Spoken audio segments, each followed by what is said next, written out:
phrase in Shona which says kura uone, which loosely translates to grow up and see.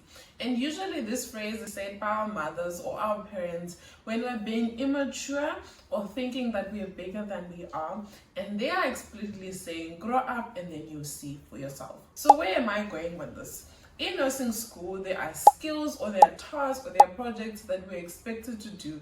And at the back of our minds, we're constantly thinking, what is the point of this task? So in today's video, I'll be going through a few skills that you learn during these skills or projects that we might deem useless for you guys to gain a better understanding and appreciation for why we do these activities so that you can take a bit more effort when you're doing these activities. Nursing is full of unexpected challenges, from patients' condition deteriorating suddenly and having to make decisions about how to treat them and help them to become better, or patients not reacting as well as expected when they're on a certain treatment modality. Constantly, we're expected to be making decisions about how we treat our patients, what type of medications we're supposed to be giving them, when, how, and this can be exhausting. However, as nurses, we need to be able to master the skill of critically thinking about the situation and being able to come up with a solution that is both beneficial to the patient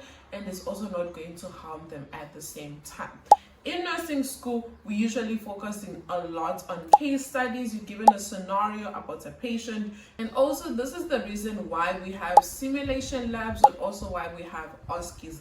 It is for us to be able to practice the skill of, if the scenario is to happen, what would I do?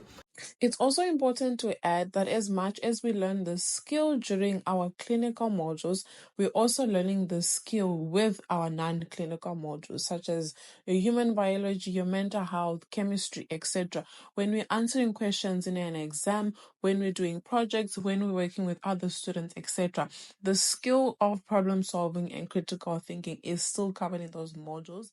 And I understand when you get to the real life, the scenarios are not always going to be the same. But it's important for you to be able to get yourself into that situation of, if an emergency happens, what do I do next? That is why OSCEs are designed the way that they are, where you're in a high stress situation, you have limited information, and you need to make a decision based on the information that you have. So as a result, the more scenarios you practice, the better you're able to trust your own judgment about situations that you are brought into, and also for you to be able to critically think about information that you're given, what you know about how the body functions, how medication works, and for you to be able to make decisions quickly. Because when you become a professional nurse, you're going to be a shift leader.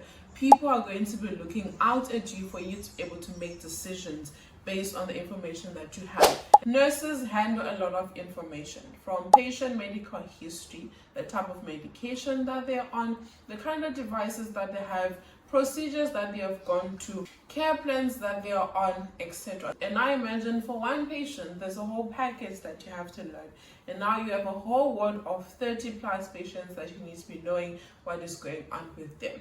And as a result, to avoid killing our patients, it's important for us to pay attention to detail, because a small detail that is left out can lead to a serious complication on our patients. And how we train this skill is, in nursing school, there's usually 5 checks that you need to check before you administer medication. And the reason why we go through all these checks, as much as it is tedious, is to make sure that we're not killing our patient and we're not giving the wrong medication to the wrong patient or the right medication to the wrong patient, etc. Other things you need to pay attention to is the patient's vital signs, because those will give you the trajectory of your patient's condition, whether they're improving or they're deteriorating. You also need to get a complete history of the patient, because you need to know if there are any devices like pacemakers, fistulas, aports, because that will also affect how you're going to treat the patient. If they've had any tests done previously, because that might also be a contraindication to something that you might be doing on a current admission. So it is very important that the nursing staff that does the initial admission of the patient must give a proper and complete handover when they're handing over to the next shift, because that shift needs to get a complete picture of what this patient is coming with, so that with all the recurring handovers that we're going to be doing for this patient, they're complete and we have all the information. I do not like conflict, and I'm sure there's no one who likes conflict, but other people thrive better in a conflict situation than others. For me, my best course of action is to remove myself from any conflict whatsoever. Unfortunately, conflict is going to arise, whether that's between you and the patient, you and the patient's family, the patient's family and the patient will have their own conflict, or conflict within the healthcare setup. Unfortunately, we cannot avoid conflict because there's going to be disagreements. We're all different people, we all have different personalities, and sometimes those personalities will clash. The important thing is for us able to know how to handle conflict so that we can continue doing our work in the best way possible. When it comes to conflict between the nursing staff and the patient, it's important for you to know how to de-escalate situations, because patients, usually their frustrations is from their own expectations not being met, and us as the healthcare providers, we need to know how to be sympathetic with these patients, because they're in a foreign environment. Usually for some patients, it's their first time in a healthcare setup, they're nervous, they're frustrated, they're in pain, etc. And all of these situations can make them more cranky and more irritable than usual. Now, the most interesting one is conflict within the team of the healthcare providers. This one can be very difficult because it can create a very hostile working environment. Usually this requires a third party to step in to mediate the situation.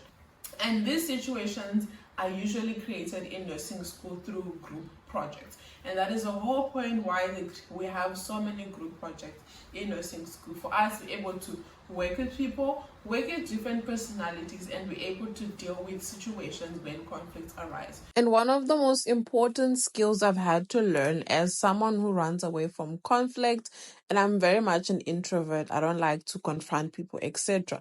I have had to learn to confront people, because in most cases, someone who do something that makes me angry, that makes me irritated, and I'm angry with the person, but the person doesn't know that I'm angry at them or I'm upset at something that they did.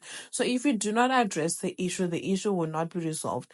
And in most cases, I've noticed that someone might upset you, they might frustrate you, they might do something that you do not like, and they're not even aware of it. So you are upset that they're not addressing the issue of why they made you upset, but they don't even know that you're upset. So as much as we might not like conflict, it's important to know that it's more about how we say something more than about what we are saying.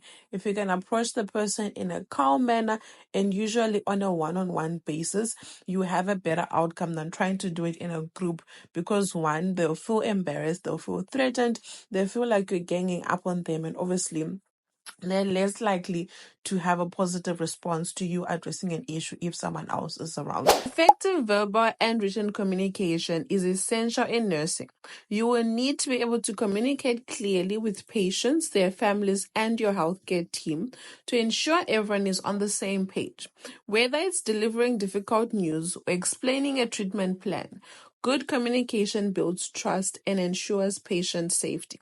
People need to be able to understand your instructions and also be able to follow what has been communicated. And you also need to be able to understand what others are instructing you and be able to follow through. If you don't understand, please ask. How do you practice this in nursing school? So you practice communication through patient interviews, writing detailed nursing notes, and even role-playing difficult conversations with patients or doctors. Also communicate with group members about expectations and assignments, ensuring everyone understands the work, etc. It guides and leads others to work better and effectively. So I'm busy editing the video right now, and a story just came to mind. We were having a project in research, and in class you think everyone understands what's going on regarding the project, etc. So I happen to be the group leader in this situation. So I explained to my group, and I explained with the understanding in my head that everyone understood what the project was about because it had been explained in class. So cool, I gave everyone what they're supposed to do, I gave them a deadline, etc. Come deadline time, everyone is sending me their stuff, and I'm seeing now that the way that the work is presented by the group members is different from what I was expecting. And now I'm like, okay, so what's going on? Where did the communication breakdown go wrong and things like that? And it turns out that the group members didn't fully understand the project. So when the information ended up with me to put it all together, it was incomplete or it wasn't covering all the points that had to be covered.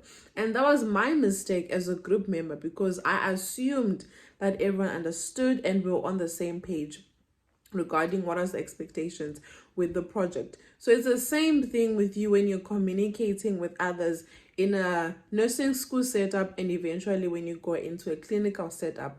You need to be able to make sure that instructions you give others, they're going to fully understand them, so they're able to follow your instructions clearly. Because trust me, there's nothing more frustrating than telling someone to do something and they don't do it, or they do it incorrectly because they didn't understand your instructions. And it's the same thing when someone else is communicating to you. You need to make sure that you understand what they're instructing you to do, to make sure that there's no communication breakdown. Because you don't want to instruct someone to do something, then they do it wrong, then you're wasting time now, because now you have to take over to do the thing that you had instructed, or now you must tell that person how to do it correctly, and you've wasted their time because now they have to do it for a second time. So communication is very important in a group set up with your colleagues, etc. We need to be able to we need to be able to communicate clearly so that everyone understands and things can move forward. So I've had so many problems with the editing of this video, and not to bore you with the details of it, but most of the issues just stem from me using an iOS device and my laptop.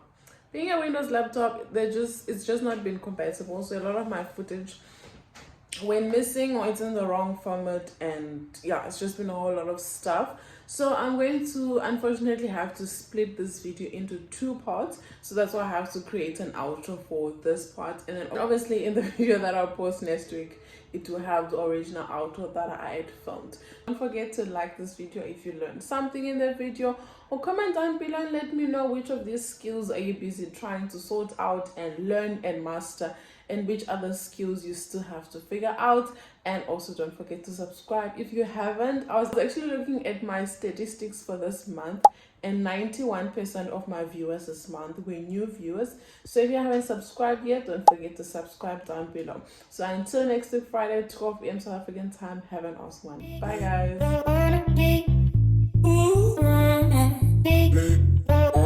guys.